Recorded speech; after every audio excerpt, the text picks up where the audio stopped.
Did you just receive a 1099K and not know what it's all about? Is the IRS doing this or that? What is going on? What are they? What's the Mythbusters? We have the one and only Dana Dunford, CEO of Hemlane, to talk about 1099Ks because it's going to confuse a lot of people. Yeah, especially now with tax season and more online payments. We get the question so frequently of, I just got a 1099K. What is that? We send out a lot of communication to our users on it. But let me just kind of level set and go back through the history of time of what a 1099 is and why the government tracks them, the IRS, which honestly, I think is for a very good reason. Cash is the one thing that's much more difficult for them to track. Of course, we could also talk about crypto being almost impossible for them to track too, right? So there's the 1099 MISC and the 1099 NEC. They've kind of gone back and forth on each one of those. But all of us know those are to pay our contractors, right? Pretty much. If you're in real estate investing, if the payment's over $600, you should have this form with your contractors, right?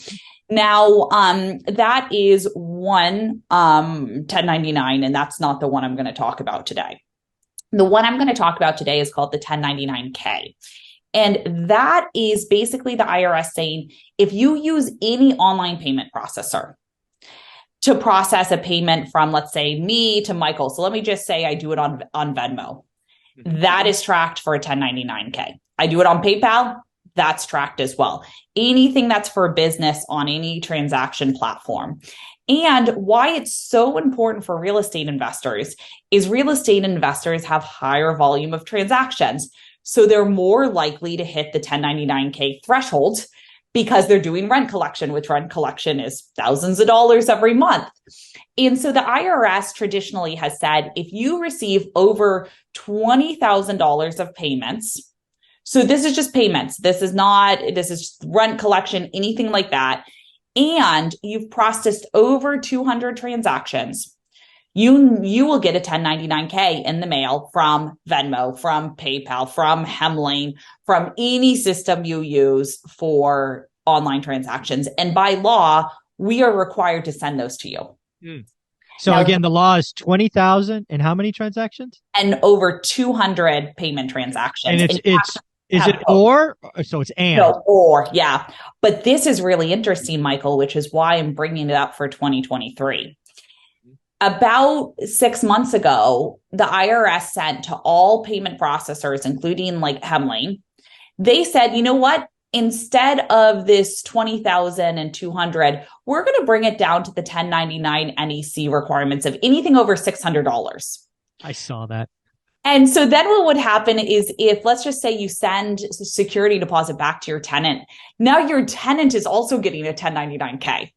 Yeah. And it's confusing because they're like, wait, do I have to pay taxes on this? They're freaking out because they're like, wait, that was just a security deposit refund. Why am I getting a 1099K?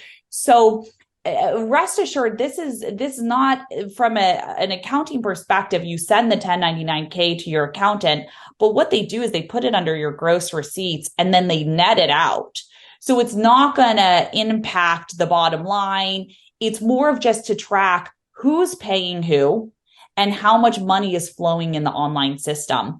And the reason I bring it back is, thankfully, the IRS went back to the 20. Yeah, they reversed the decision. And 200. Thankfully, they did that because it would have been crazy with consumers and all of that, especially your tenants getting 1099s for refunds and things like that. Yeah. But it is one of those things for you to be mindful of like, hey, these payments are tracked. It's not in a negative way. It's not going to be increasing this tax liability that you have. It's more of the government just saying who's paying who, how are transactions flowing, and them looking to do that. So not all, especially the 20,000 payments, especially for rent, most of our real estate investors hit that. Most folks on Hemlane do, but that 200 transactions, many do not. And then we wouldn't send you one. But that's essentially what the 1099K is. So obviously we hope you're paying rent through an online secure platform. But if you are doing Venmo or Zelle or any of those things, you could also be subject to having this if you hit those thresholds. Yep. your accountant is going to know what to do with that. Don't freak out. Don't hide your 1099K. Just give it to them. They're going to know what to do.